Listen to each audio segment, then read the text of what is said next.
महीने में 2 प्रदोष आती है।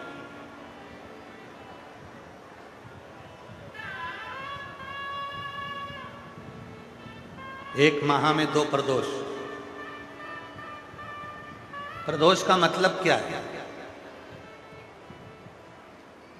सूर्य डूब रहा हो, चंद्र उदय प्रकट हो रहा हो। सूर्य का डूबने का समय, चंद्र के प्रकट होने का समय, जो सूर्य के डूबन का जो समय होता है, डूबने के कुछ पल से प्रदोष का कार्यकाल प्रारंभ हो जाता है। प्रदोष प्रारंभ, प्रदोष लिख के दे दीजिए। प्रदोष प्रारंभ। प्रदोष का मतलब क्या? हमारी जिंदगी के जितने जितने दोष हैं, हमारे जीवन के जितने जितने दुख हैं, हमारी जिंदगी के जितनी जितनी तकलीफें हैं, हमारे जीवन के जितने जितने कष्ट हैं, संध्या काल में प्रदोष के दिन सूर्य अस्त के टाइम पर यदि 1 लोटा जल देवाधिदेव महादेव को चढ़ जाता है तो हमारी जिंदगी के जितने दोष हैं 2 मिनट के अंदर शांत हो जाते हैं। जीवन के सारे दोष,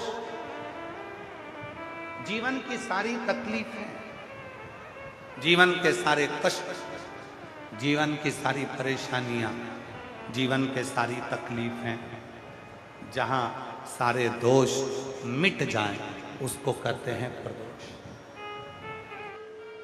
भगवान शिव को तो केवल तुमसे जल चढ़ाने नहीं जा सकते। 1 चावल का दाना चढ़ा दो, 1 चावल का दाना नहीं चढ़ा सकते तो 3 बार ताली बजा, 3 बार ताली भी नहीं बजा सकते शिव जी के मंदिर में तो हर हर महादेव, हर हर महादेव भी नहीं बोल सकते तो बोल बम का नारा है, बाबा एक सहारा है, इतना कर दो। ये भी नहीं कर सकते तो शिखर का दर्शन कर, शिखर का दर्शन नहीं कर सकते तो मंदिर के सामने से निकल कर चले जाओ, मुख से एक बार श्री शिवाय नमस्तुभ्यम कहते हुए चले जाओ, मेरा बाबा उसी दिन कृपा करना प्रारंभ कर दे।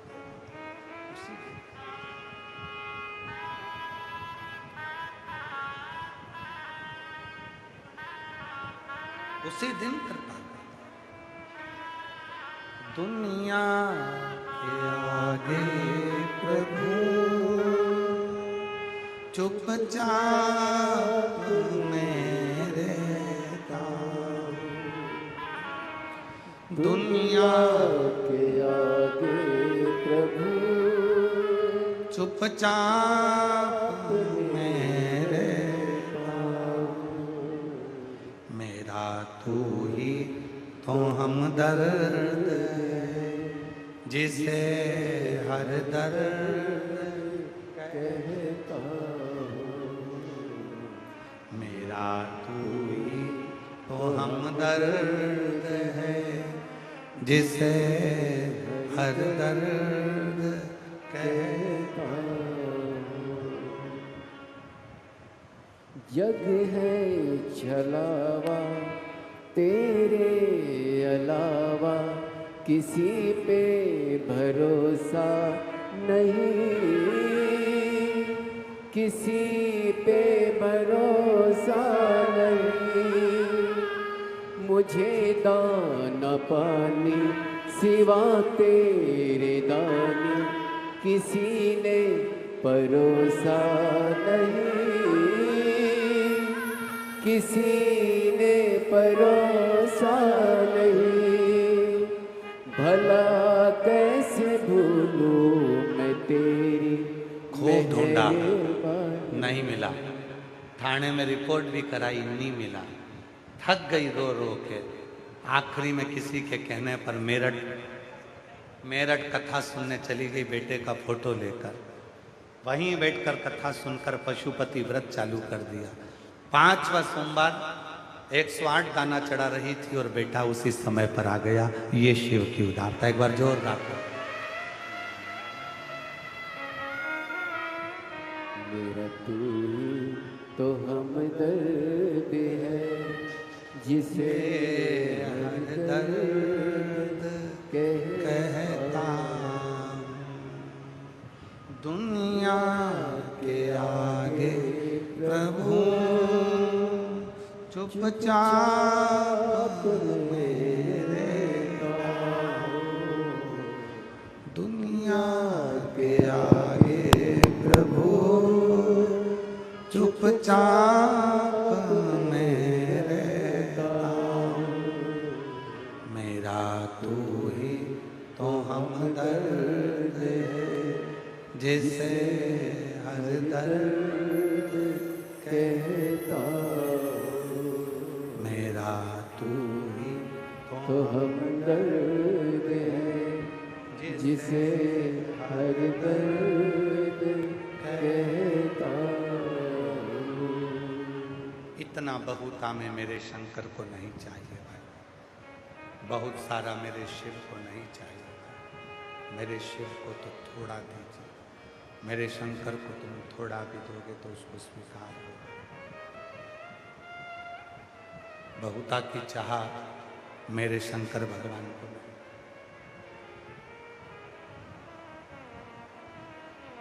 ना वैभव बहुत चाहिए, ना धन बहुत चाहिए, ना दौलत बहुत चाहिए, ना संपदा बहुत चाहिए। भगवान भोलेनाथ शंभु शंभु शंभु।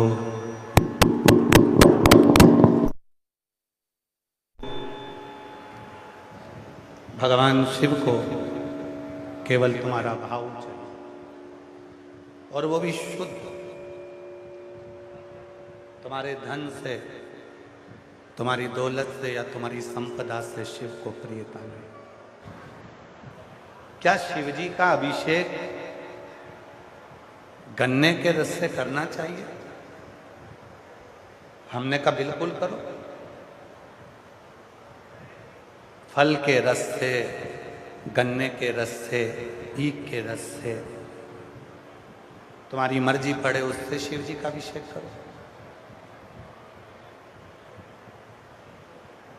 गन्ने के रस से मतलब क्या है?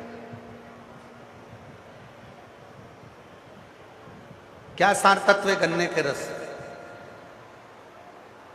गन्ने के रस से सार तत्व यह है, जैसे गन्ना पूरा निचोड़ा जाता है तब उसका रस शिव जी के पास जाता है, उसी तरह व्यक्ति अपनी जिंदगी में जब पूर्ण तरह से हताश हो जाता है तब आखिरी में शंकर की शरणागति उसको सुख प्रदान करना प्रारंभ कर देती है। सुख दे।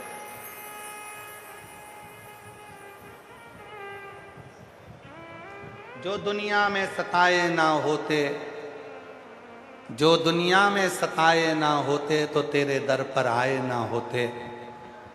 जगह जगह की ठोकर जो खाई है तब जाकर तेरे दरवाजे से तकदीर लिखाई है। अगर ये ठोकर ना खाई होती तो आज मेरी तकदीर ना लिखाई होती। ये तकदीर तब लिखाई जब ठोकर खाई। संपूर्ण जगत में ना जाने कितने कितने कितने कितने लोग ताने देते हैं, कितने अपशब्द कहते हैं, कितनी गालियां देते हैं। वो कहे शिव शिव, उसकी भक्ति भक्ति है। जब तक गन्ने जैसे तुम निचोड़े नहीं जाओगे तब तक तुम्हारे रस का सुख भी नहीं मिलेगा।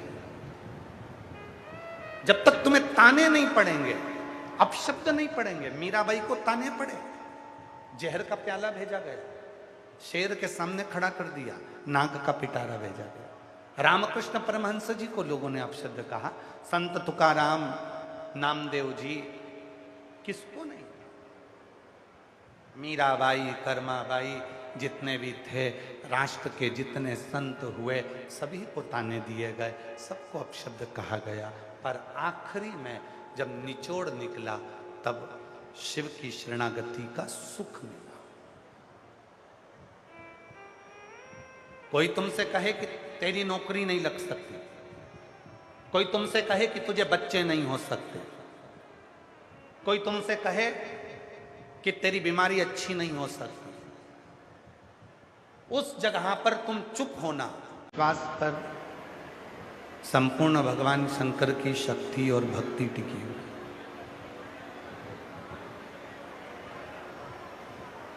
जब तक मनुष्य 3 पर भरोसा प्रबल रखिए,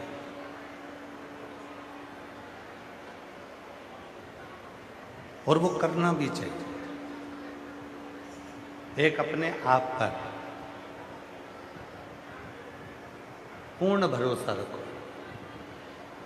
कि मैं जिस काम को करूंगा, मैं जिस कार्य को करूंगा, वो कार्य सफल होकर रहे। पहला भरोसा अपने आप पर करो, दूसरा भरोसा अपने पिता, अपने बाप पर, अपनी माता पर, अपने गुरु पर अवश्य करो। और तीसरे नंबर का जो भरोसा है वो महादेव पर अवश्य करो, तो वो एक ना एक दिन आपको मंजिल तक पहुंचा।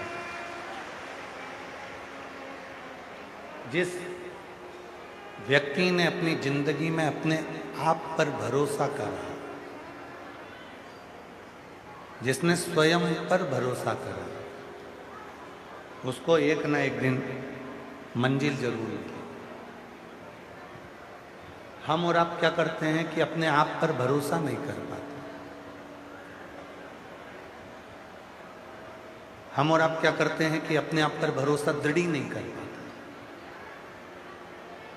जब भी कोई व्यक्ति कोई कार्य करता है तो उसके मन में 2 उलझन उत्पन्न होने लगती है, होगा कि नहीं होगा, काम करूं कि ना करूं। पर शिव महापुराण की कथा कहती है, जो शिव पर 1 लोटा जल चढ़ाते हैं, भगवान शंकर का भजन करते हैं, शिव नाम जपते हैं, शिव का स्मरण करते हैं, भगवान शंकर की अविरल भक्ति को जो धारण करते हैं, उनको ये कभी नहीं सोचना चाहिए कि यह काम होगा कि नहीं होगा। उसको तो ये सोचना चाहिए कि मैं जिस काम को करूँगा, 1 लोटा जल चढ़ाकर भगवान पर भरोसा कर कर करूँगा, तो मेरा यह काम होकर रहेगा, मेरा यह कार्य जरूर। घर में 2 तरह के रिश्तेदार होते हैं। एक थोड़ा सा सम्मान देने पर खुश हो जाते हैं, और दूसरे रिश्तेदार ऐसे होते हैं जिनको बहुत सारा सम्मान दे दो तो भी खुश नहीं हो पाते।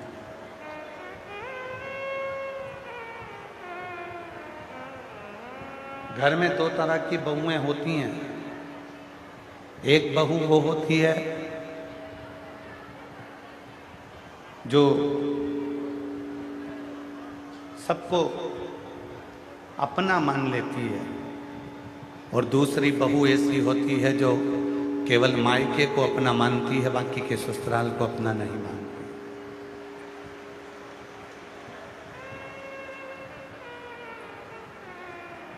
घर में 2 तरह की बुआ होती हैं।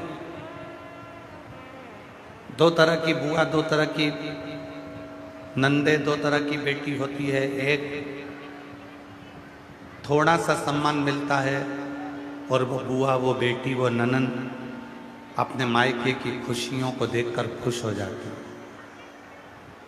दूसरे नंबर की बुआ, बेटी, ननंद ऐसी होती हैं, उनको कितना भी दे दो, कितना भी प्रदान कर दो, तो भी उनके चेहरे पर खुशी नहीं आ पाती।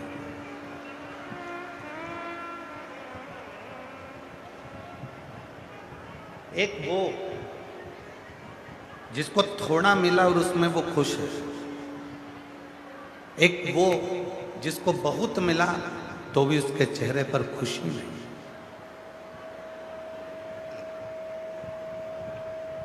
उसके चेहरे पर प्रसन्नता नहीं।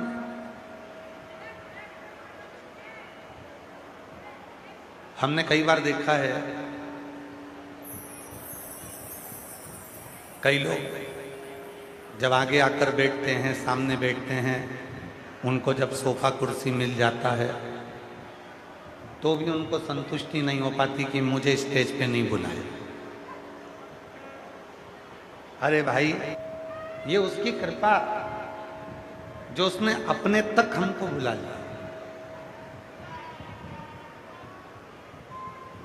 और कृपा की ना हो जो आदत तुम्हारी तो सुनी रहती अदालत तुम्हारी, गरीबों के दिल में जगह जो न पाते तो किस दिल में होती इबादत तुम्हारी, तो किस दिल में होती इबादत तुम्हारी। थोड़े में जिसने संतुष्टि को धारण कर लिया, थोड़े में जिसने खुशियों को धारण कर लिया, थोड़े में जितने प्रसन्नता को धारण कर लिया, समझ लेना कि जिंदगी का सबसे बड़ा सुख, जीवन का सबसे बड़ा आनंद तुम्हारे पास में आ गया।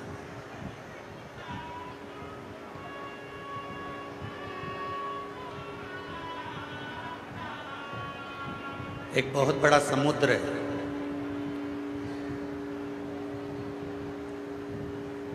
और एक छोटा सा तालाब है।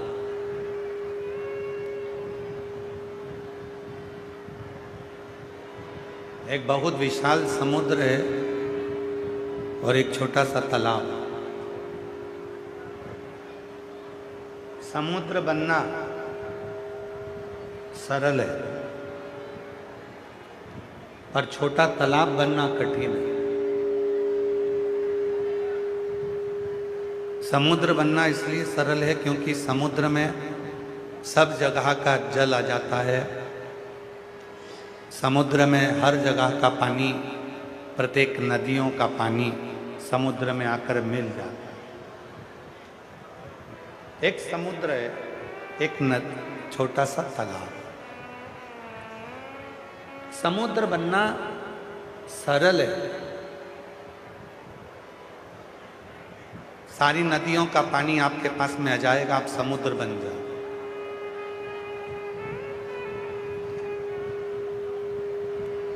पर एक छोटा सा जो तालाब होता है वो तालाब बनना कठिन है। तालाब बनना इसलिए कठिन है क्योंकि तालाब में किसी नदी का पानी नहीं आ रहा। तालाब खुद के जल से बना, स्वयं के जल से बना, बारिश के जल से बना, बहते हुए रोड के जल से बना है। और वो तालाब इसलिए श्रेष्ठ है क्योंकि समुद्र बनना सरल है। पानी तो आ जाएगा पर वो पानी बहुत खारा रहेगा, कोई पी नहीं पाएगा। पर तालाब बनना छोटा कठिन है क्योंकि छोटे तालाब का पानी ही एक ऐसा पानी होता है जिसको पशु भी पीता है, पक्षी भी पीता है और इंसान भी पीता है। समुद्र का जल नहीं पीता।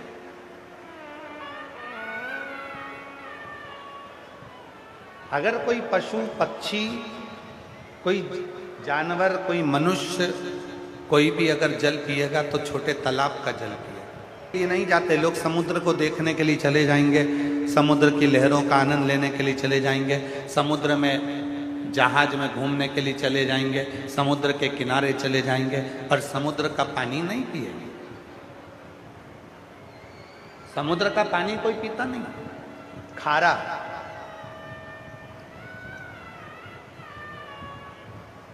भले समुद्र के घूमे, समुद्र की लहरों का आनंद लिया, समुद्र में घूमते रहे, समुद्र में जहाज पर घूमे, पर उसका पानी तुम पीते नहीं हो।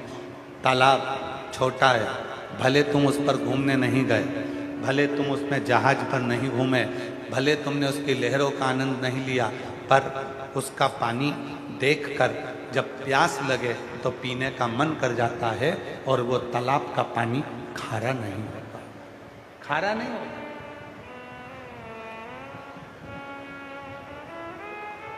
एक बहुत बड़ा व्यक्ति होता है, एक बहुत छोटा व्यक्ति होता है।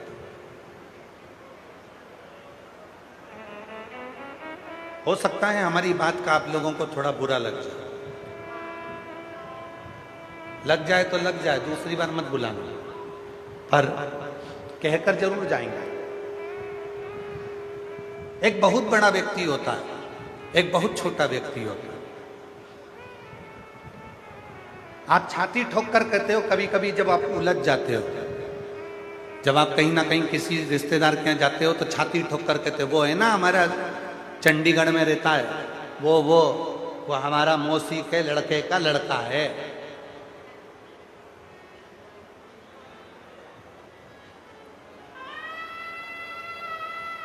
वो है ना जो सोनीपत में रहता है, वो हमारी काकी का लड़के का लड़का है। कोई बहुत बड़ा व्यक्ति है तो उसकी पहचान आप बताते हो, उसकी पहचान आप दिखाते हो, पर याद रखना कभी भी उलझोगे ना तो वो बड़े व्यक्ति की तुमने पहचान तो बता दी, पर वो बड़ा व्यक्ति तुम्हारे दुख में खड़ा नहीं होगा। दुख में खड़ा होगा तो वो छोटा व्यक्ति जिसकी तुमने कोई पहचान नहीं बताई, कुछ नहीं बताया, कुछ नहीं करा, वो छोटा, वो साधारण, जिसकी कोई पहचान नहीं है, फिर भी तुम्हारी दुख की घड़ी में वो सामने खड़ा है, तुम्हारी तकलीफ की घड़ी में वो तुम्हारे सम्मुख में खड़ा।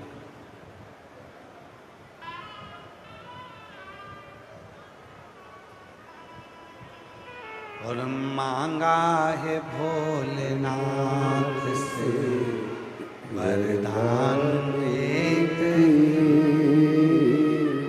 मांगा है भोलेनाथ से वरदान एक ही, तेरी कृपा बनी रहे जब तक है जिंदगी, तेरी कृपा बनी रहे जब तक है जिंदगी। मांगा है भोलेनाथ से वरदान एक ही, जो बड़ा है, बहुत बड़ा है, उससे हमको, भले तुमने उसकी पहचान बता दी, भले तुमने कह दिया कि ये मेरा अपना पहचान वाला, पर भले तुम कह दिए कि ये हमारा पहचान वाला है, पर काम वो बड़ा नहीं आया, काम वो छोटा ही है। घर के बड़े बर्तन बड़े बड़े आयोजन में ही निकलते हैं, रोज घर में तो वो छोटे छोटे बर्तन ही काम आते हैं, चाय बनाने के लिए, सब्जी बनाने के लिए, रोटी बनाने के लिए, भोजन करने के लिए। बड़ी बड़ी चम्मच या बड़े बड़े भगोने या बड़े बड़े कढ़ाई, बड़े बड़े पात्र कभी कभी काम आते हैं। जरूरत पड़ेगी तो छोटे की।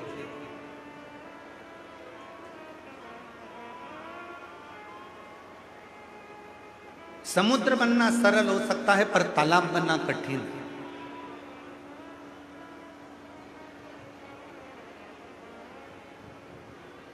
बहुत सारा सम्मान दे दिया, उसके बाद भी अगर कोई खुश नहीं हो तो समझ लेना कि ये जिंदगी में कभी खुश नहीं रह सकता। और थोड़े से सम्मान से, थोड़े से आदर से, थोड़े से सम्मान से अगर कोई खुश हो जाए तो समझ लेना कि जिंदगी में सबसे ज़्यादा सुखी व्यक्ति यही है, जो थोड़े से सम्मान से, थोड़े से आदर से, थोड़े से सत्कार से वो खुश हो, थोड़े से आदर से वो खुश हो, थोड़े से सत्कार से वो खुश हो गए, प्रसन्न हो गए, आनंदित हो गए। बहुत शिव भगवान ओघड़दानी, भगवान शंकर त्रिकालदर्शी, कैलाशी, अविनाशी, मेरे भोलेनाथ को तुमसे बहुत सारा कुछ नहीं चाहिए।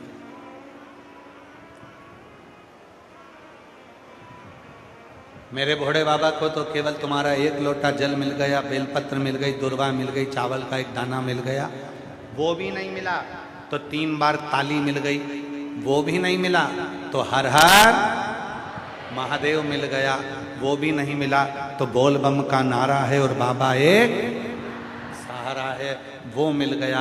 इतना भी नहीं दे पाए तो उसके मंदिर के शिखर का दर्शन कर लिया, उतना मिल गया, वो भी काफ़ी है। और अगर वो भी नहीं कर पाए तो उसके मंदिर के सामने से निकल कर चले गए, उतने में भी वो कल्याण कर देता है, सुख प्रदान करना प्रारंभ,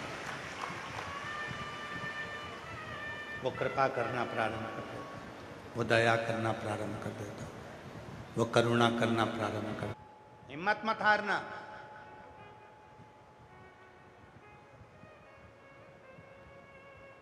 शिव पर भरोसा रखना। एक बात अपने भीतर उतार कर रखना, शिव महापुराण का उमा संहिता कथी है। शिव महापुराण की उमा संहिता में वर्णन आता है, चंचुला देवी ने तुमरुका जी से प्रश्न किया। चंचुला देवी ने तुमरुका जी से कहा, तुमरुका जी, शिव कैसे मिल सकते हैं, हमारा दुख कैसे समाप्त हो सकता है, शंकर कैसे मिलेंगे, हमारा दुख कैसे समाप्त हो।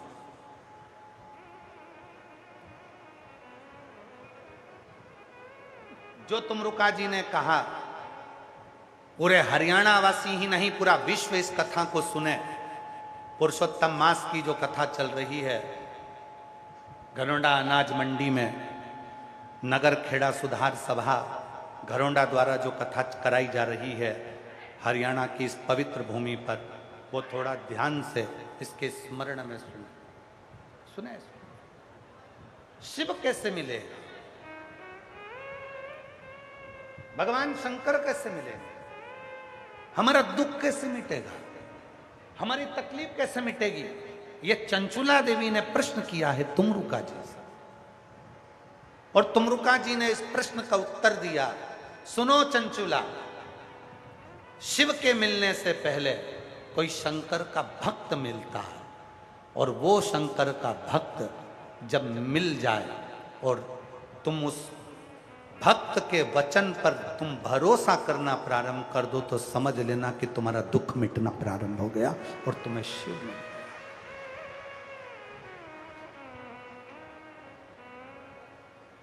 हमें लगता है जीजियों, आपके मोहल्ले की कोई ना कोई माता कोई भक्त के रूप में आपको मिलती है, कोई शिव भक्त आपको मिलता है जो कह देता है पशुपति व्रत करो, शिव जी को एक लोटा जल चढ़ा लो, शंकर जी का भजन कर लो, श्री शिवाय नमस्तुभ्यम बोलो, तुम रुकेश्वर का नाम ले लो। कोई ना कोई तुमको मिलता है भक्त के रूप में जो तुमको मार्ग बता देता है, और वो मिल गया, कोई सद्गुरु मिल गया जो शिव को बहुत मानता, जो शंकर पर पूर्ण भरोसा करता, जिसकी पूरी जिंदगी शिव से है। और अगर वो सद्गुरु मिल जाए और वो गुरु तुमको कोई मार्ग बता दे, समझ लेना कि अब तुम भटकोगे नहीं, अब तुम्हारा शिव तुम्हारा हाथ पकड़कर तुम्हें पार कर दे। जब तुम घर में बैठी हुई बहुत परेशान हो और तुम्हारी कोई पड़ोसन कोई रिश्तेदार तुमको फोन पर तुम्हारे पास में आकर कह दे कि तू शंकर जी पर भरोसा कर, एक लोटा जल चढ़ा, समझ लेना कोई मिला है भक्त जो मुझे मार्ग बता रहा।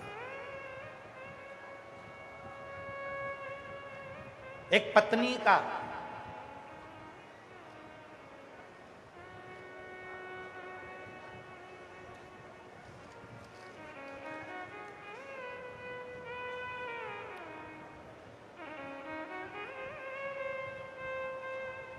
धर्म पत्नी का सबसे बड़ा गुरु अगर कोई होता है ना, एक धर्म पत्नी का सबसे बड़ा गुरु अगर कोई है तो उसका पति है।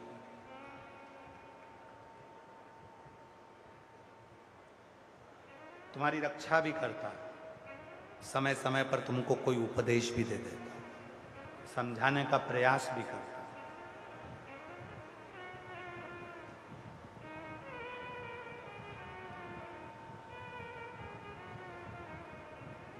हमसे कई लोग आकर कहते हैं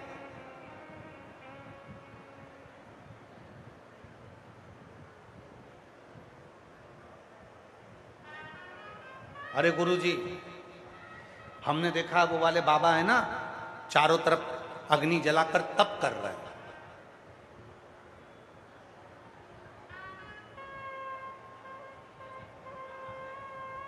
आप लोगों के पास भी बहुत आते होंगे, कहते होंगे अरे वहां पर एक बाबा जी चारों तरफ आग ही जमाल जला लिए, इधर कंडा रख रख कर पूरी चारों तरफ आग लगा ली, बीच में बाबा जी बैठे हैं, तप रहे हैं, सूर्य की रोशनी में बाबा जी तप रहे हैं। तप रहे, कोई कहेगा वो ठंड में बिना कपड़े के पर्वत पर बैठकर तपस्या कर रहे हैं, तप रहे। महाराज, तप करने का मतलब क्या है? तपस्या का मतलब क्या है? बोलो बोलो जरा। आप लोग हरियाणा के रहने वाले हो, इस प्रदेश का नाम ही हरियाणा है, हरि का आना। जहां हरि खुद आया है उसका नाम हरियाणा है। आप उस प्रदेश के हो जहां हरि खुद चलकर आया है, हरि का आना यहीं हुआ है, इसलिए इसका नाम हरियाणा है।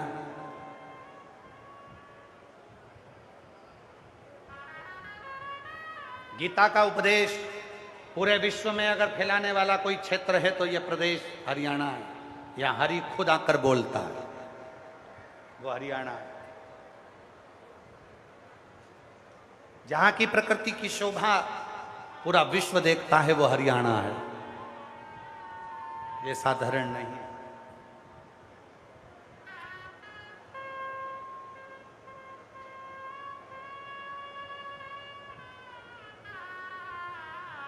कहते हैं कि उसने चारों तरफ आग लगा ली, अग्नि जला ली, वो तप रहा है। तप का मतलब क्या होता है?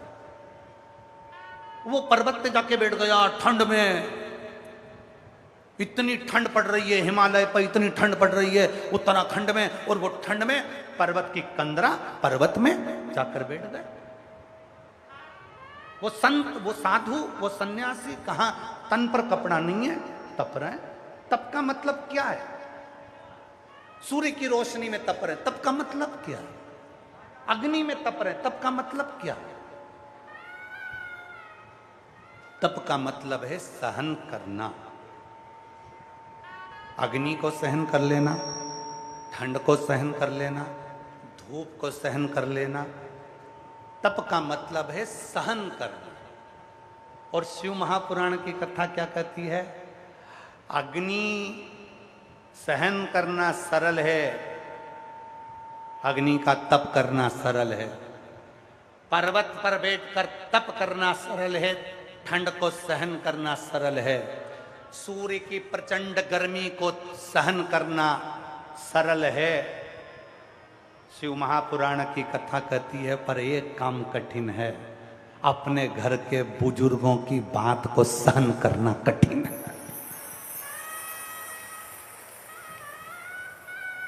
कठिन है। सूरज की रोशनी को तप लिए, चारों तरफ आग लगाकर तप लिए, ठंड में बैठकर तप लिए, यह तप सरल है। तप मतलब सहन करना, यह सब सहन करना सरल है। सूर्य की रोशनी को सहन करना कठिन नहीं है, सरल है। अग्नि में बैठ गए, सरल है। ठंड में कपड़े उतार कर बैठ गए, सरल है। पर घर के बड़ों का, घर के बुजुर्गों की बात को सह लेना, सहन कर लेना कठिन है। पति पत्नी की बात को सहन नहीं कर पा रहा है, पत्नी पति की बात को सहन नहीं कर पा रही। बच्चे बाप की बात को सहन नहीं कर पा रहे और बाप बच्चों की बात को सहन नहीं कर पा रहे। आज के समय में रिश्ते टूटते चले जा रहे।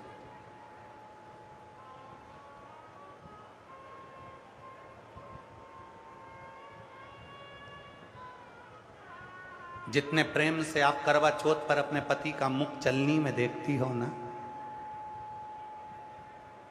जितने प्रेम से करवा चौथ पर आप अपने पति का मुख चलनी में देखती हो, उतने प्रेम से रोज अपने पति का मुख देखो ना, तो वो रोज 500 का नोट निकाल कर तुम्हारे हाथ में दे देगा, उतने प्रेम से। पर तुम उतने प्रेम से देखती कहां?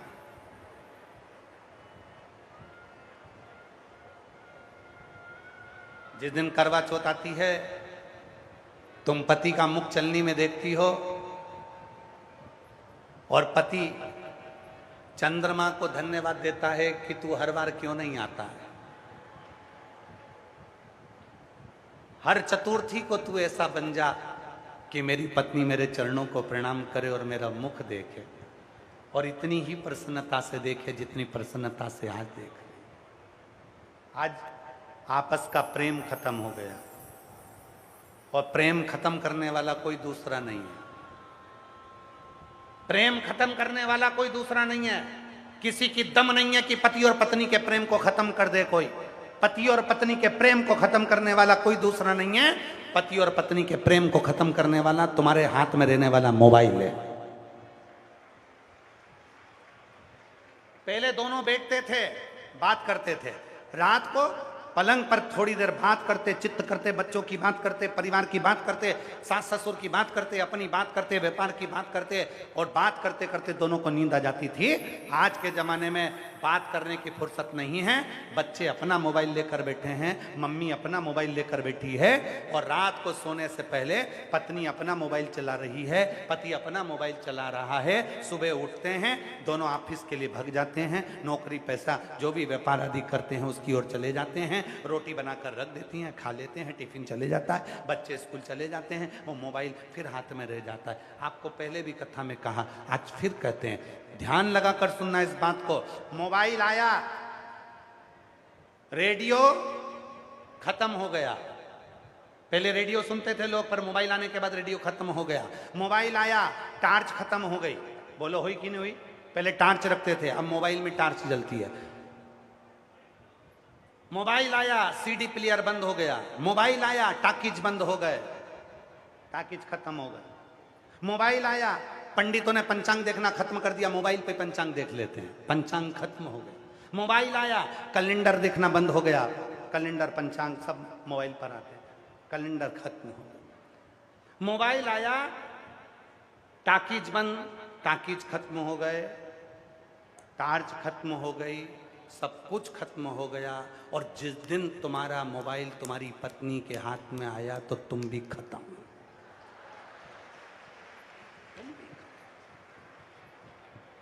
तुम ये सोच के मत बैठना कि मोबाइल टाकीज खत्म कर सकता है, मोबाइल टार्च खत्म कर सकता है, मोबाइल रेडियो खत्म कर सकता है। तो मोबाइल जिस दिन तेरा उसके हाथ में आ गया तो फिर तो खूब लड़ी मर्दानी, वो तो झांसी वाली।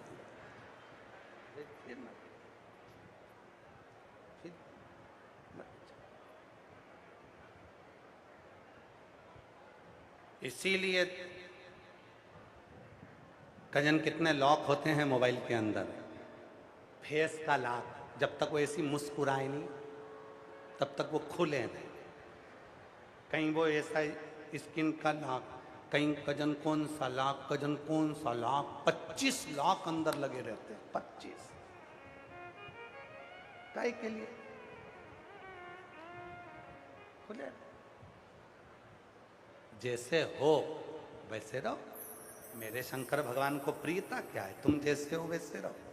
शिव जी को दिखावा प्रिय नहीं है, शंकर भगवान को बिल्कुल आडंबर प्रिय नहीं है। तुम कैसे हो? कई लोग ऐसे हैं, भगवान शंकर को पाना है तो कपड़े चेंज करना पड़ेंगे। अरे कौन से कपड़े पहन ले? कोई ने कहा पीले पहन लो, कोई ने कहा ये कपड़े पहन लो। अरे भगवान को पाना है, कपड़े क्या बदलना है?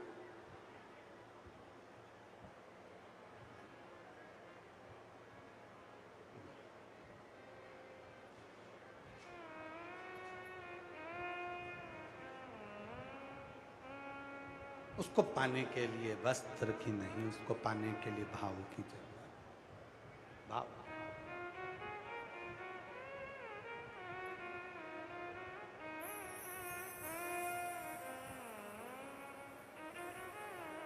फूलों की कलियों में, काशी की गलियों में, तेरे बिना कुछ कहीं ना,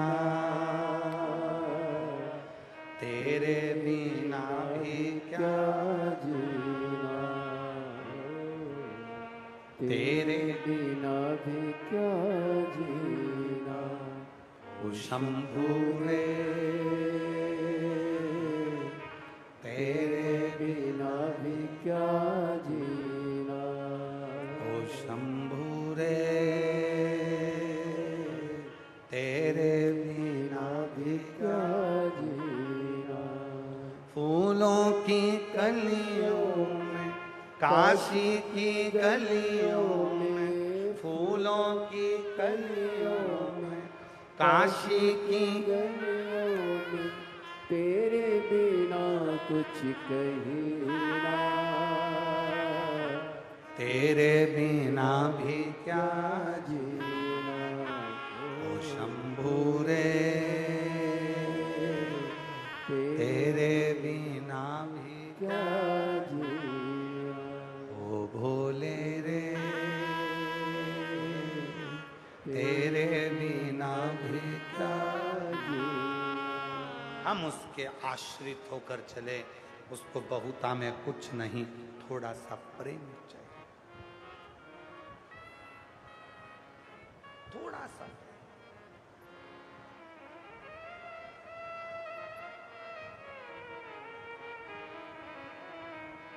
पहले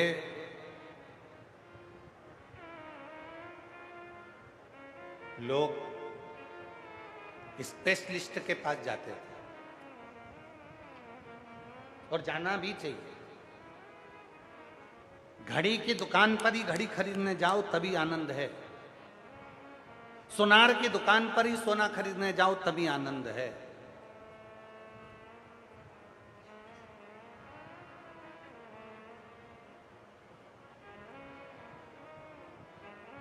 फ्रिज की दुकान पर फ्रिज खरीदने जाओ तभी आनंद है, कपड़े की दुकान पर कपड़ा खरीदने जाओ तभी आनंद है। पर आज के जमाने में एक बहुत बड़े शोरूम हो गए जहां सब चीज मिल जाती, घड़ी भी यहीं मिल जाएगी, फ्रिज भी यहीं मिल जाएगा, कपड़े भी यहीं मिल जाएंगे, सोना भी यहीं मिल जाएगा, जूता चप्पल भी यहीं मिल जाएगा, सारा सामान यहीं मिल जाएगा। जो तुमको चाहिए वो सब कुछ तुमको यहीं प्राप्त होगा। सारी दुनिया का जितना भी सुख चाहिए तुमको सब यहीं मिल जाएगा, सारा सामान तुमको यहीं मिल जाएगा। पर नहीं, कोई घड़ी की दुकान है तो वहां घड़ी की दुकान पर जाइए, जरूरी है।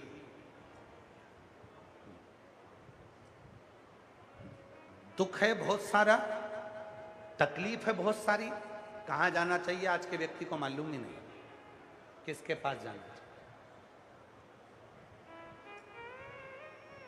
चलो एक प्रैक्टिकल बताओ, सब बोलना, जितने भी बैठे हो घरोंडा मंडी के अंतर्गत बैठकर जो हरियाणा के शिव भक्त इस कथा को सुन रहे हैं, सब जवाब देना। तुम्हारे शरीर में कहीं पर चक्कू से कट लग गया, शरीर कट गया। अब शरीर कट गया तो जरा विचार करिएगा, सिलने वाले तो बहुत सारे हैं शरीर को, मतलब सिलने वाले तो बहुत सारे हैं। एक दर्जी भी है जो कपड़ा सिलता है, एक पर्स बनाने वाला पर्स सिलता है,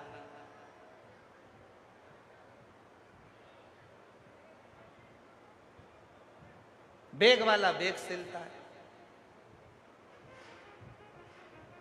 कपड़े वाला कपड़ा सिल रहा है, गद्दे वाला गद्दा सिल रहा है, और एक डॉक्टर भी है जो शरीर को सिलता है, टांके लगाता है।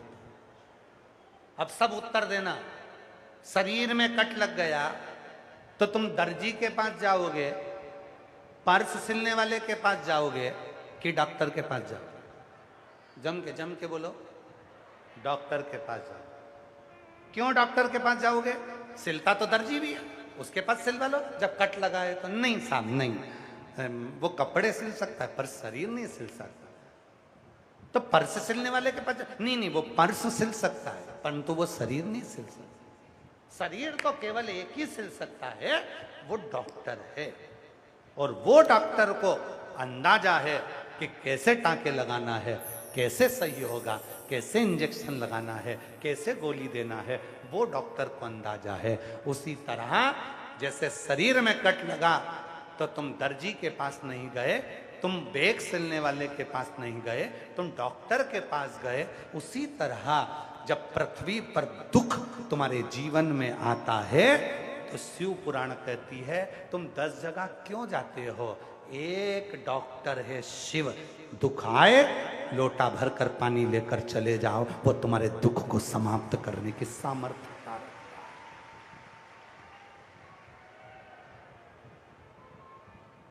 वो तुम्हारे दुख को समाप्त करने की सामर्थ्यता रखता है।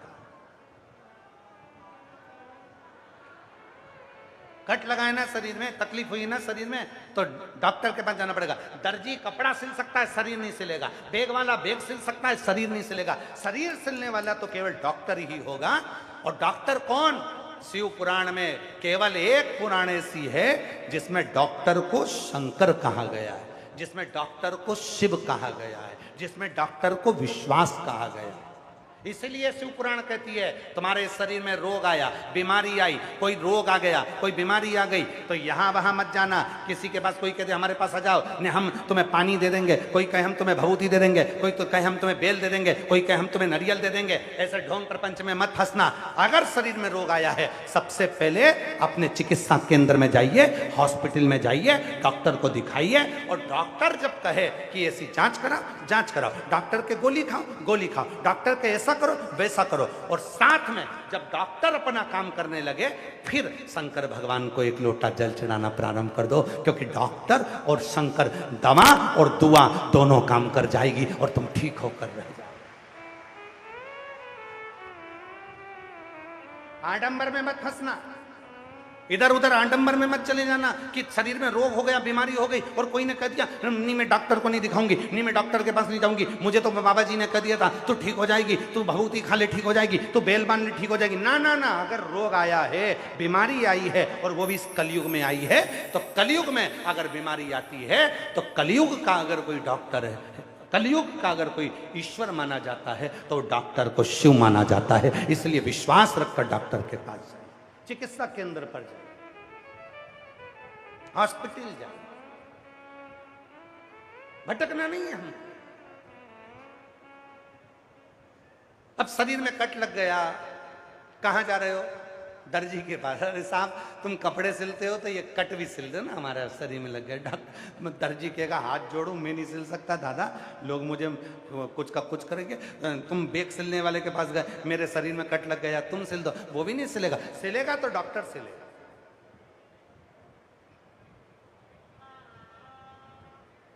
उसी तरह बहुत सारे हैं, बहुत सारे।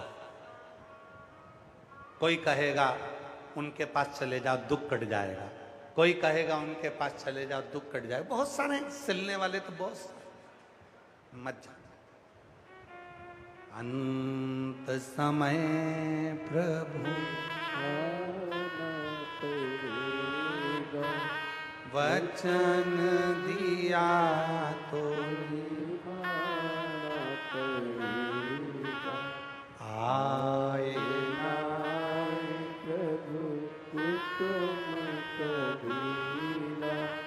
अंत समय प्रभु आना पड़ेगा। दीनानाथ की आवाज ही नहीं आ रही है, उसको तो बढ़ाओ, आवाज नहीं आ रही दीनानाथ की। चालू नहीं है क्या माइक? अंत समय प्रभु आना पड़ेगा, वचन तो निभाना पड़ेगा। आए ना आए प्रभु हुकुम कबीला, अंत समय प्रभु आना पड़ेगा। वचन दिया तो निभाना पड़ेगा। अंत समय प्रभु आना पड़ेगा। शरीर में कट लगा है तो उसको तो डॉक्टर ही सिले। उसी तरह ब्रह्मा ब्रह्मलोक में रहते हैं, भगवान विष्णु वैकुंठ लोक में रहते हैं। पृथ्वी पर तो केवल एक ही देवता है, पृथ्वी पर केवल एक देवता है और वो देव अधिदेव महादेव। अगर तुम्हारे दुख को कोई सिल सकता है, अगर तुम्हारी तकलीफ को कोई मिटा सकता है, तो तुम्हारा एक लोटा जल तुम्हारे दुख को समाप्त कर सकता है। सारी समस्या का हल श्री शिवाय नमस्ते। वो एक लोटा जल जो तुम शिव जी की शरणागति में लेकर गए हो, वो एक लोटा जल जो तुम शंकर के पास लेकर, वो एक लोटा जल जो तुम शिव की शरणागति में लेकर गए हो, वो तुम्हें जीवन का सारा सुख दे, सारा सुख। और मत बुरे कर्म कर मंदे, वरना पछताएगा, भगवान की आंखों से तू बच नहीं पाएगा, तू बच बच नहीं नहीं पाएगा। अरे ओ अज्ञानी मत कर नादानी, अरे ओ अज्ञानी मत कर नादानी। तेरे कर्म का फल भी तू ही पाएगा, जैसा किया तूने तेरे आगे आएगा। मत बुरे कर्म कर बंदे, वरना पछताएगा, भगवान भगवान की आंखों से तू बच नहीं पाएगा, तू बच नहीं पाएगा। पहले का युग निकाल कर देखिए, पहले का समय निकाल कर देखिए। संसार में पृथ्वी पर भक्त पैदा होते थे। मीराबाई, कर्माबाई, नामदेव, तुकाराम,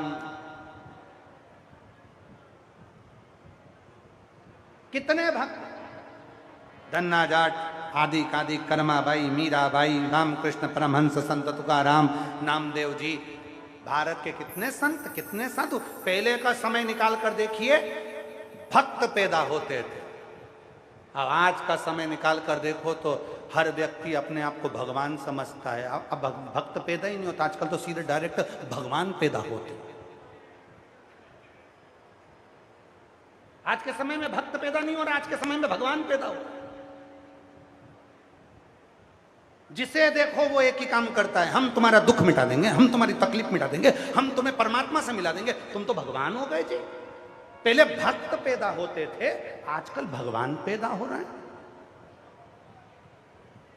निवेदन है हाथ जोड़कर, इंसान को इंसान रहने दो और भगवान को भगवान रहने दो। भगवान, तुम भी इंसान हो और हम भी इंसान। तुम भी दो रोटी खाते हो, हम भी दो रोटी खाते हैं। तुम्हारी जैसी जिंदगी हमारी भी है। संसार के जितने मनुष्य हैं ना, कोई कितना बड़ा भी जटा बांध ले, कोई कपड़े चेंज कर ले, चंदन लगा ले, चाहे ढेर सारी माला पहन ले, चाहे कितना भी डोकरा हो जाए, वो इंसान का इंसान ही रहेगा। वो भगवान नहीं हो सकता। भगवान तो केवल एक है और वो है जो जन्म मरण और परण तीनों को जानता है। विश्वास, मानो तुम्हें गंगा ना मानो तो बहता पानी, मानो तुम्हें गंगा ना मानो तो बहता पानी। अगर मानो तो गंगा जी है, नहीं मानो तो बहता हुआ पानी। आज पूरी दुनिया के लोग लाखों की संख्या में कहाँ जा रहे हैं? कहने लगे साहब केदारनाथ जा रहे हैं। केदारनाथ के रास्ते पर ऐसी भीड़ ऐसी भीड़ ऐसी भीड़। कहाँ जा रहे हैं साहब? कि बद्रीनाथ जा रहे हैं। कहाँ जा रहे हैं साहब? केदारनाथ जा रहे हैं। हमारा निवेदन है तुम अमरनाथ जाओ, तुम केदारनाथ जाओ, तुम्हारी मर्जी पड़े विश्वनाथ जाओ, तुम्हारी मर्जी पड़े तो सीहोर कुबरेश्वर धाम जाओ, तुम्हारी मर्जी पड़े तो उज्जैनी जाओ, तुम्हारी मर्जी पड़े तो सोमनाथ जाओ, तुम्हारी मर्जी पड़े तो कैलाश पर्वत जाओ, पर शिव पुराण क्या कहती है पहले उसको सुनकर जाओ। आज केदारनाथ जाने वालों की भीड़ लगी पड़ी है, रोड जाम पड़ी है, अपार लाखों भक्त जा रहे हैं। अमरनाथ जाने वालों की भीड़ पड़ी है, लाखों भक्त जा रहे हैं। शिव पुराण क्या कहती है? अमरनाथ जाना, केदारनाथ जाना, विश्वनाथ जाना, सोमनाथ जाना, सब दूर जाना, पर उससे पहले अपने घर के पास में जो शंकर का मंदिर है वहां पहले जाना चालू करना, फिर कहीं जाना। बीमारी आती है तो सबसे पहले पास के हॉस्पिटल में जाते हो, अपने पर्सनल डॉक्टर को दिखाते हो, अपने गांव के डॉक्टर को दिखाते हो। क्यों डॉक्टर साहब, आप तो हमारे गांव के हो, बताओ ना। तो डॉक्टर साहब कह देते हैं मेरे बस की बात नहीं है, तुम एक काम करो, तुम धरुंडा चले जाओ, वहाँ नहीं जाओ तो करनाल चले जाओ, करनाल से तुम्हें चंडीगढ़ भेज दिया, चंडीगढ़ से तुम्हें दिल्ली भेज दिया, दिल्ली से तुम्हें मुंबई भेज दिया। पहले सबसे पहले प्राथमिक चिकित्सा केंद्र पर जाओ। अर्थात तुम्हें अमरनाथ जी से मिलना है, तुम्हें केदारनाथ जी से मिलना है, तुम्हें विश्वनाथ जी से मिलना है, तुम्हें शंकर जी से मिलना है, तो सबसे पहले अपने घर के पास के शंकर जी के मंदिर में एक लोटा जल चढ़ाना प्रारंभ करो। एक दिन मेरा बाबा हाथ पकड़कर अमरनाथ, केदारनाथ, विश्वनाथ सब दूर ले। अब तुम तो सोचो कि मैं डायरेक्ट अमरनाथ चले जाऊं, डायरेक्ट केदारनाथ चले जाऊं। जाओ जाओ, सब जाते हैं, तुम भी जाओ, सब जाते। मिलेगा कब? कब मिलेगा?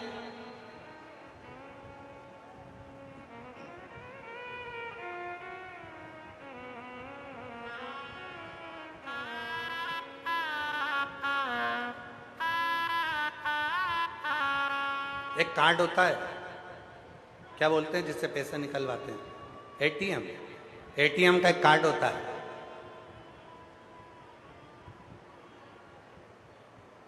धरोंडा में पैसा जमा करो, चंडीगढ़ में जाके निकाल लो।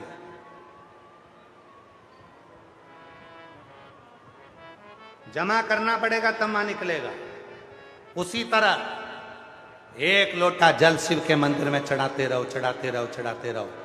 तुम्हारा चढ़ाया गया जल का पुण्य जब एकत्रित हो जाता है, जिस दिन तुम्हारे ऊपर तकलीफ आती है, दुख आता है, उस दिन वो पुण्य सामने आकर खड़ा हो जाता है और तुम्हारा दुख मिट जाता है।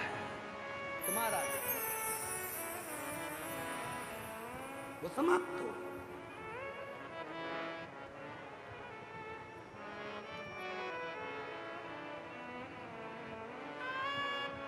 वो दुख समाप्त होगा।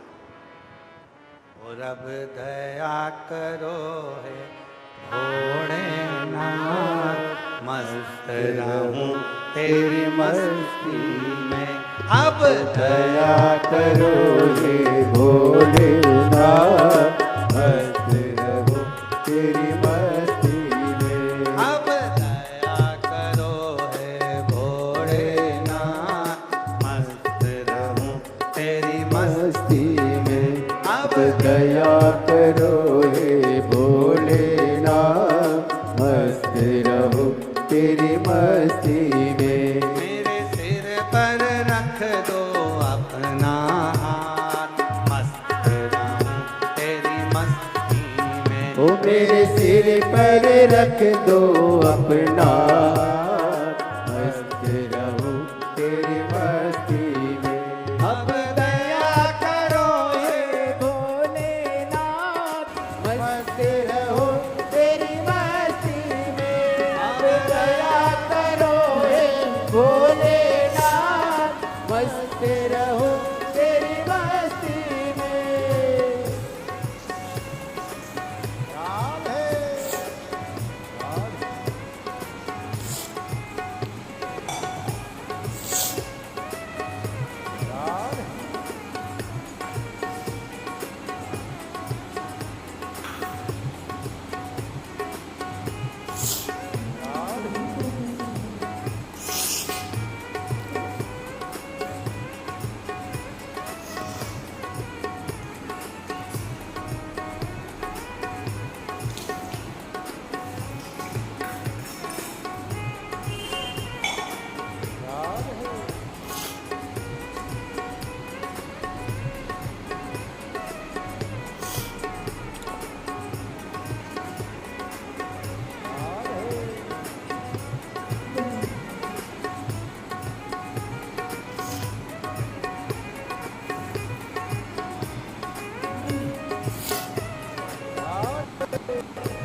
रख ले लाज, मस्त रहूं तेरी मस्ती में। तेरे द्वार खड़े हैं, रख ले लाज, मस्त रहूं तेरी मस्ती में। मैं तो झूम झूम के नाचूं आज, मस्त रहूं तेरी मस्ती में। मैं तो झूम झूम के नाचूं आज, मस्त रहूं तेरी मस्ती में। अब दया करो हे भोलेनाथ, मस्त रहूं तेरी मस्ती में। अब दया करो हे भोलेनाथ, मस्त रहूं तेरी मस्ती में। राधे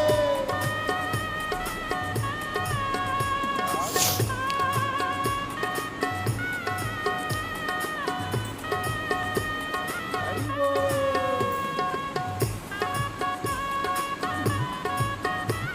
शंभो राधे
मेरे मन में बसे हो भोलेनाथ, मस्त रहूं तेरी मस्ती में।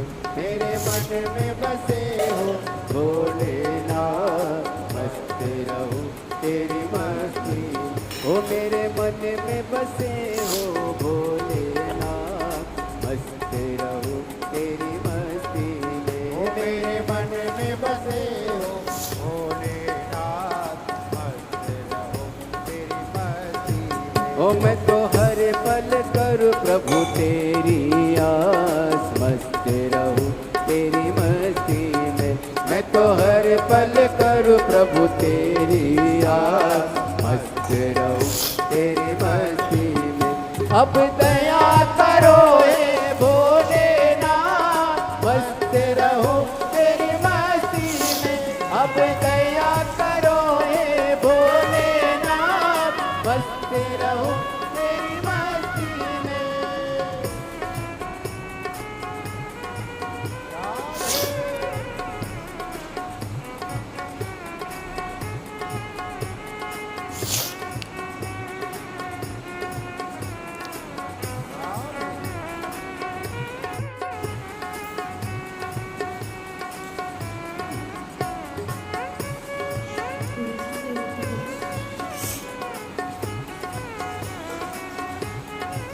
बोले राधे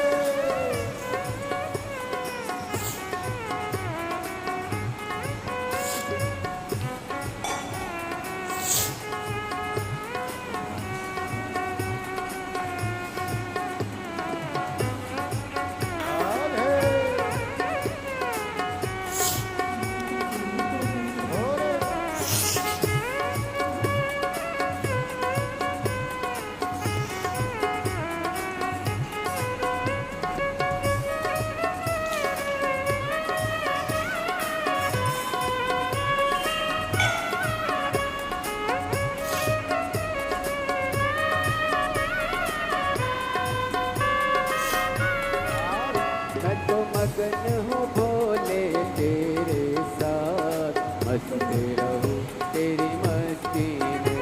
मैं तो मगन हूँ भोले तेरे साथ, मस्त रहूं तेरी मस्ती में।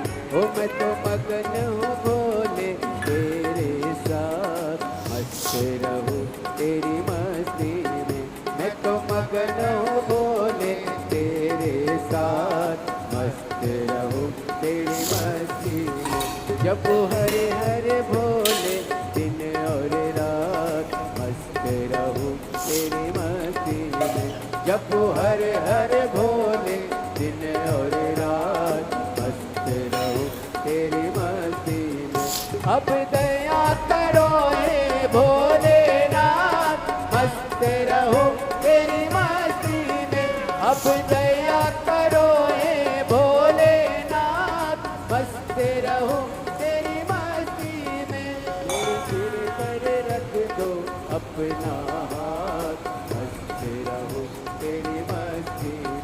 ओ मेरे सिर पर रख दो अपना हाथ, मस्त रहूं तेरी मस्ती में। अब दया करो हे भोलेनाथ, मस्त रहूं तेरी मस्ती में। अब दया करो हे भोलेनाथ, मस्त रहूं तेरी मस्ती में। दया करो हे भोलेनाथ, मस्त रहूं तेरी मस्ती में। अब दया करो हे भोलेनाथ, मस्त रहूं तेरी मस्ती में।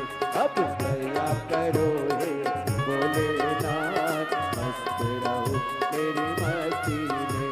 अब दया करो हे भोलेनाथ, मस्त रहूं तेरी मस्ती में। अब दया करो हे भोलेनाथ, मस्त रहूं तेरी मस्ती में। महादेव अपने स्थान पर बैठकर बाबा देवादिदेव महादेव को अपने मन का भाव कहिए। तो हृदय से बाबा को अपने मन की बात कहिए। सब साथ में बोले, बाबा के मन का भाव।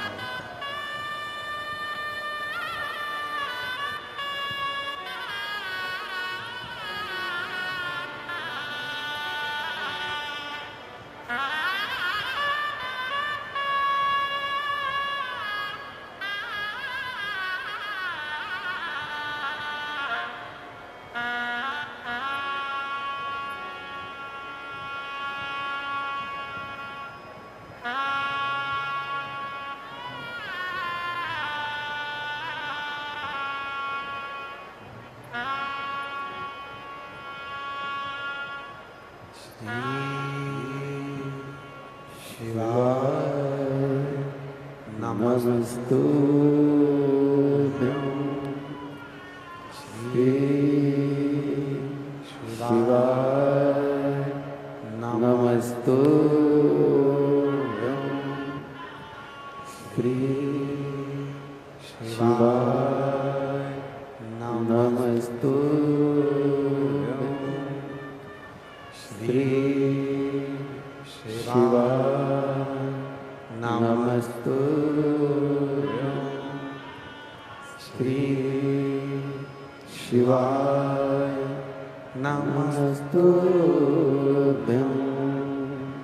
भोला सब दुख काटो हमारा, ओ भोला सब दुख काटो हमारा। शिव शंकर जप तेरी माला, भोले बाबा जप तेरी माला।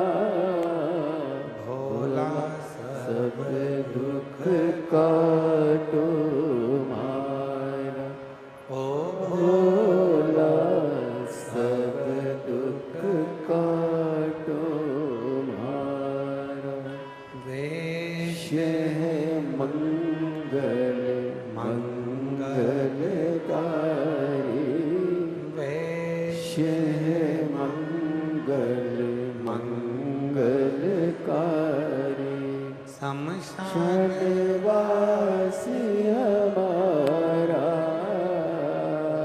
शमशान वासी हमारा, ओ भोला सब दुख काटो मारा, ओ भोला सब दुख काटो मारा।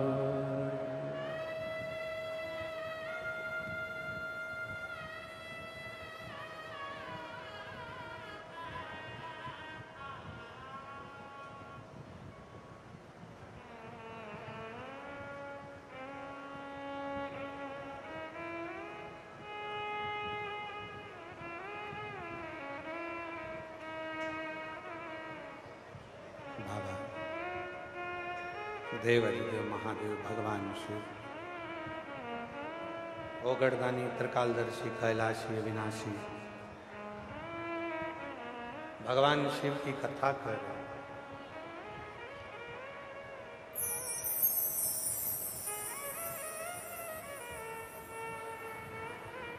माँ जगत जननी पार्वती मैया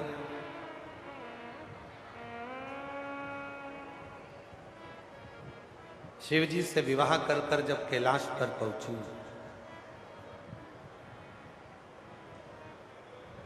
एक तारकासुर नाम का सुर है,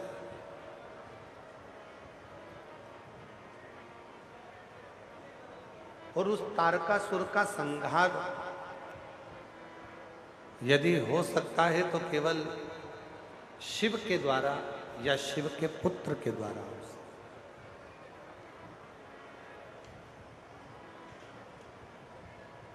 भगवान शंकर के पुत्र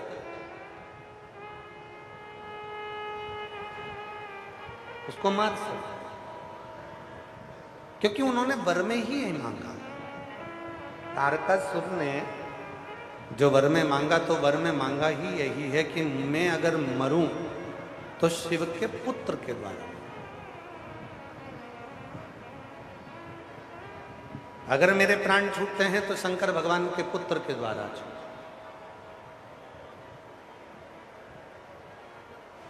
और ये तारकासुर का प्रेम है, ये तारकासुर का स्नेह है, ये तारकासुर की अविरल भक्ति शिव के प्रति है। एक बात हमने पहले भी कथा में कही, आज फिर कहते हैं,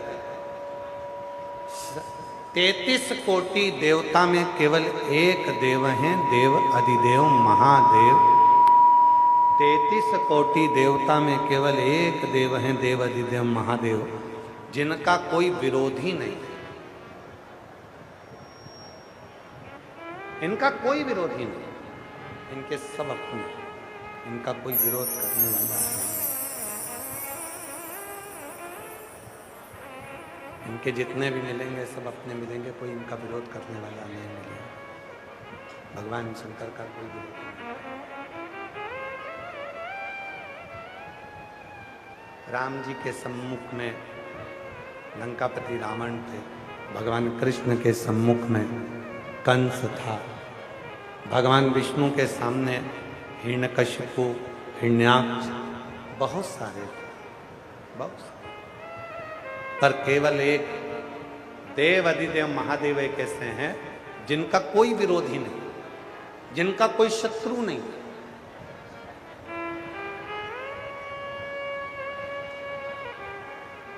हर असुर, हर राक्षस, प्रत्येक असुर अगर चाहता है तो एक ही चीज चाहता है कि मैं शिव की साधना करूं, क्योंकि शंकर भगवान भोले हैं, जो मांगो वो दे देते हैं।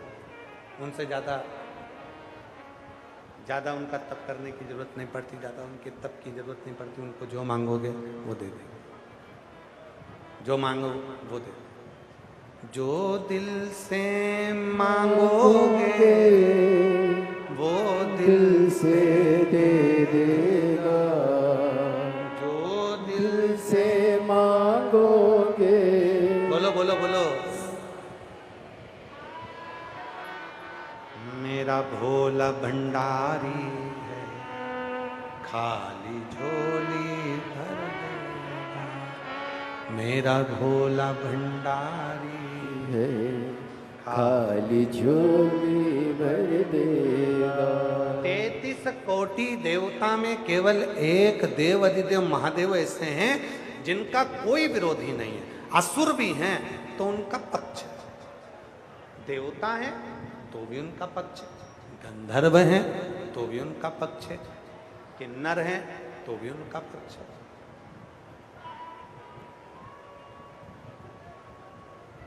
अवघड़दानी का सब कोई, मेरे शंकर भगवान का कोई द्रोही नहीं, मेरे शंकर भगवान का कोई दुश्मन नहीं, मेरे शंकर भगवान के सब में। इसलिए जो तुम हृदय से, चित्त से, मन से, भाव से, प्रेम से भगवान को देते हो, जो भगवान को प्रेम से कहते हो, भगवान वो स्वीकार कर, वो स्वीकार कर। श्री शिवाय नमस्तु, श्री शिवाय नमस्तु, श्री शिवाय नमस्तु, श्री शिवाय नमस्तु। तो तुमने जो हृदय से, शिव का तो कोई द्रोही है ही नहीं, शंकर भगवान का तो कोई दुश्मन है ही नहीं, शंकर भगवान का तो कोई असुर से युद्ध है ही नहीं, शिव जी तो सब पर करुणा करने वाले हैं, शंकर भगवान सब पर दया करने वाले हैं, शंकर भगवान सब पे करुणा। तो जो तारकासुर नाम का असुर है वो शिव को इतना प्रेम करता था कि उसने ब्रह्मा जी से वर मांगा, अगर मैं मरूं तो शिव जी के पुत्र के द्वारा, शिव जी के बेटे से मरूं। कारण केवल एक था, शंकर भगवान शादी नहीं कर रहे थे। तारकासुर ने सोचा कि मेरे प्रभु शादी नहीं करें, ये हो ही नहीं सकता, और मैं उनकी शादी कराकर मानूंगा। तो तारकासुर ने ब्रह्मा जी से वर मांग लिया, अगर मैं मरूं तो शिव जी के पुत्र के द्वारा मरूं, जब शिव जी विवाह कर लेंगे तो उनका बेटा होगा, और बेटा होगा तो वो मुझे मारेगा। शिव का सुख देखा,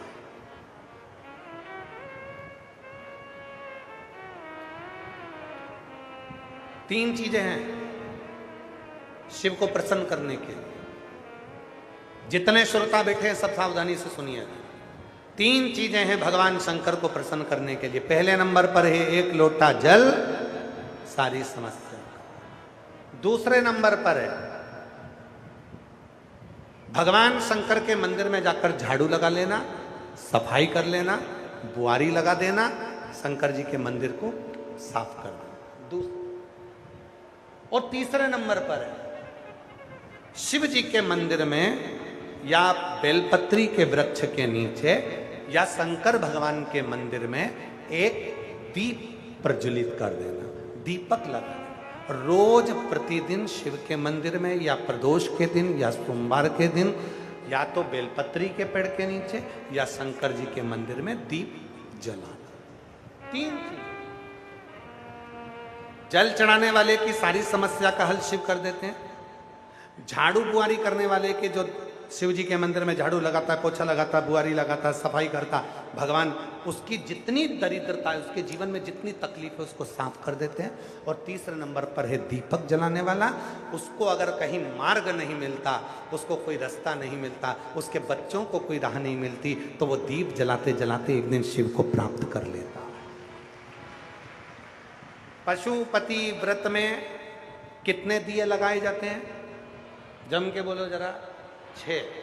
5 दिए मंदिर के अंदर, 1 दिया अपने घर के।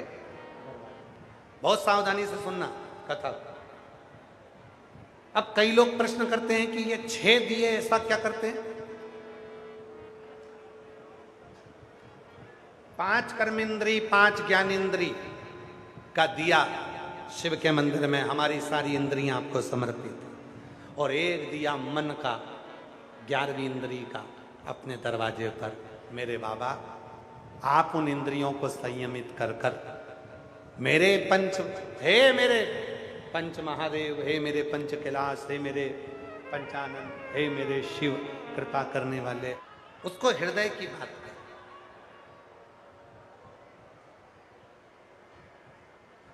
अपने चित्त की बात शिव से करें।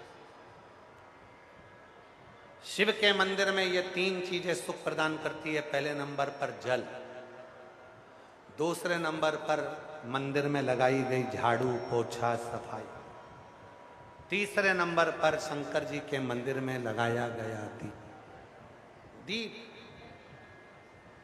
शिव जी के मंदिर में जलाया गया, शिव के मंदिर में लगाया, सुख प्रदान। तारकासुर के प्राणों को हरने के लिए षडानंद कार्तिकेय का प्रागट्य हो गया। षडानंद कार्तिकेय जी जब तारकासुर को मारने के लिए जाने लगे,